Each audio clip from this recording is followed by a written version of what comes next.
So it's the year 79, you're 18, and a recruiting officer is telling you what the Roman army will give you. You give them 25 years of your life.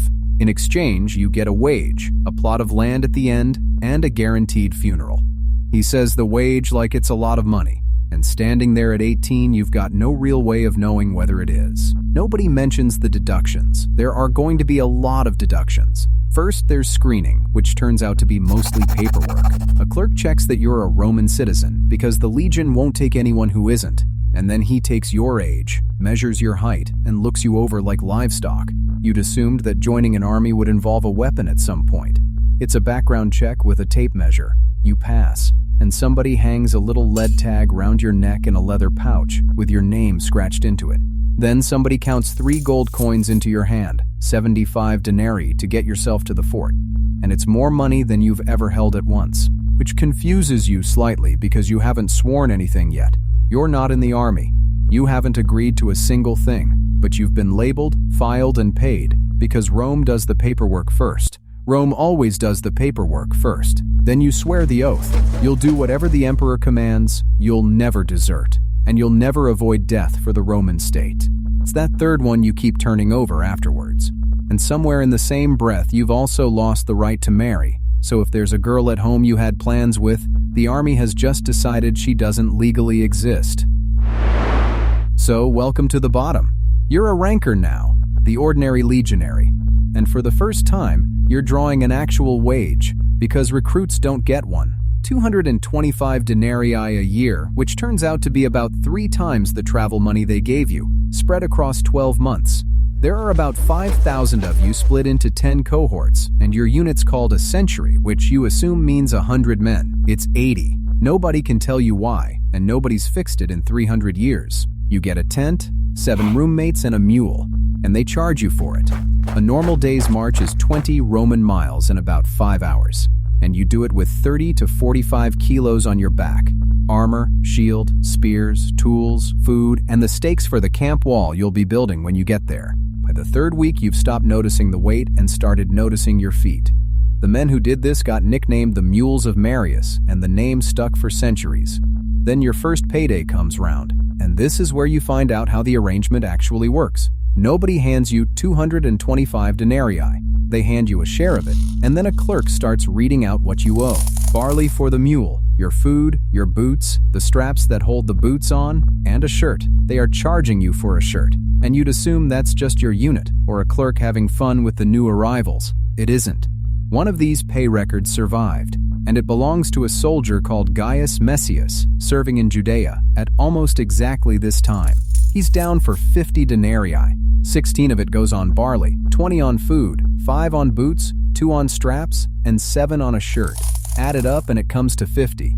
He earned a full pay packet and took home nothing. And before you decide he was just unlucky, 3 of these slips survive from the entire Roman Empire, and all 3 look the same. The most feared army in history was running on men who technically owed it money. Whatever's left of your pay, and you can probably guess how much that is, goes into a locked chest under the standards. So did the last of your travel money, because almost nobody arrives with much of it. One batch of recruits turned up having spent more than 2/3 of theirs on the road. You ask what one of the smaller deductions is for, and it turns out to be a burial fund. So every payday you're putting money towards your own funeral, which does at least make it the one thing in the package that's guaranteed to pay out. After a few years, somebody notices you're good with your hands, and you're made a specialist. There's a Roman legal text that lists which jobs qualify, and it's a long list. Ditch diggers, shipbuilders, glass workers, arrow makers, helmet makers, plumbers, stonemasons, butchers, vets. Roughly 1 man in 5 is doing something like this. You spend about a week feeling quite pleased with yourself. Then you find out what it's actually worth.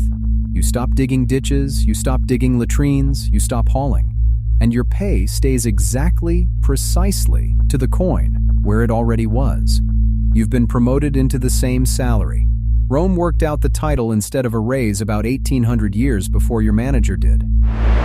6 or 7 years in, you're made watch officer. And this time the money does move, up to 1.5 times a ranker's pay. Your job is the password. Every night you collect a small wooden tablet with the day's watchword on it and carry it round the guard posts. It takes you about a fortnight to work out that the entire overnight security of a 5,000-man fort is riding on one wooden tile, and on whether you can be bothered. You're seeing discipline from the other side now. A centurion carries a vine stick, and being hit with it is routine correction, nothing more.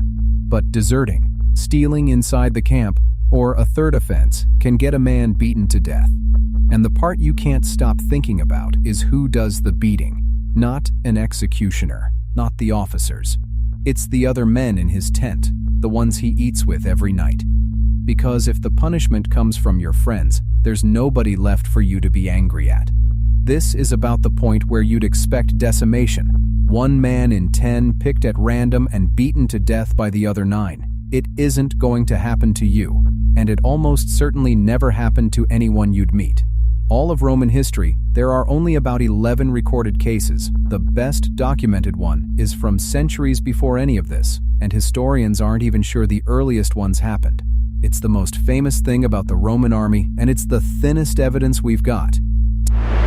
10 years in, the centurion gets to pick his own second in command, and this year, he picks you. Your pay doubles. In the line, he stands at the front of the sentry, and you stand right at the back with a long staff, which you assume is ceremonial until somebody explains it to you.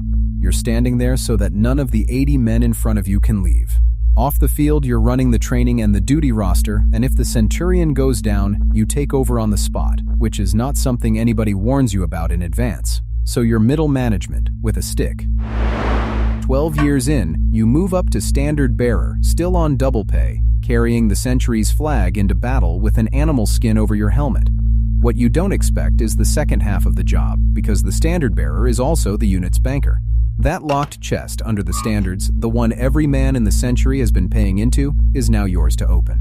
So you're handling the deposits, the withdrawals, and the funeral fund. The emperor is Domitian now, and he's just put army pay up from 225 denarii to 300, which makes him extremely popular for about a month. He's also written one rule himself. Nobody can hold more than 250 denarii in the unit account. You ask why, and it turns out that a provincial governor once tried to finance a rebellion out of the soldiers' own savings. So there's a ceiling on your account, because one man nearly bought an empire with the burial money. 15 years in, and there's one standard that outranks every other. It's the Legion's Eagle.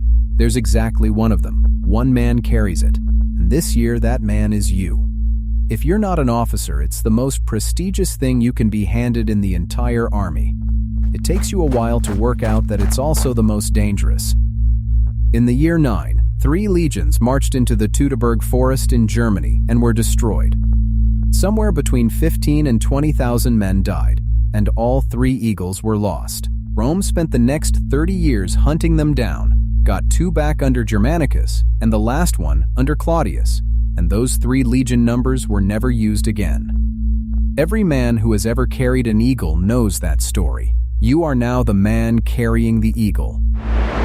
18 years in, you make centurion, and this is the one that changes your life, because there are only 59 of them in a legion of 5,000 men. You get the sideways crest, a serious pay rise, and the vine stick. You've spent 18 years on the receiving end of one of those, and now you're holding it. And what surprises you is how quickly that feels normal. There's a warning attached to that, though. Tacitus writes about a centurion called Lucilius, whose men nicknamed him Sado Alteram, which means give me another one, because he'd break his vine stick across a soldier's back and then loudly ask for a replacement, and then another. When the army mutinied in the year 14, his own men killed him first, which is, I think, the most decisive performance review in Roman history. And the next time you raise that stick, you'll notice you're thinking about Lucilius. Then you make first spear, and that's the ceiling for anyone who actually fights. You run the top sentry of the first cohort. You outrank all 58 other centurions, and you're paid 60 times a ranker's wage. 60. And one of the men from your first tent is still down there on 300 a year, and they're still charging him for his boots, and you're honestly not sure what to do with that.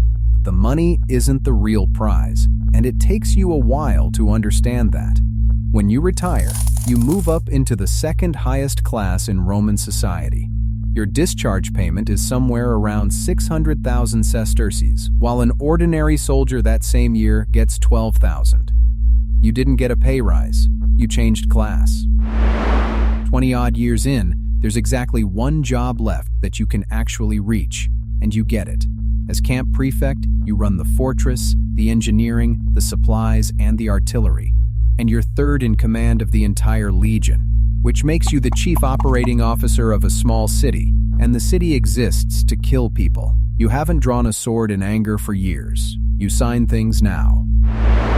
Above you, there's a senior tribune, 5 junior tribunes, and the legion commander, and every single one of them is a senator, or born into the class just below it. Not one of them climbed. They arrived. Some of them are in their early 20s, and you're in your 40s with 25 years of service behind you. And it's around now that you understand the shape of the thing. You cannot be promoted into a family. So you take the discharge. There's a ceremony, a bronze certificate proving you served, and your land, or your cash.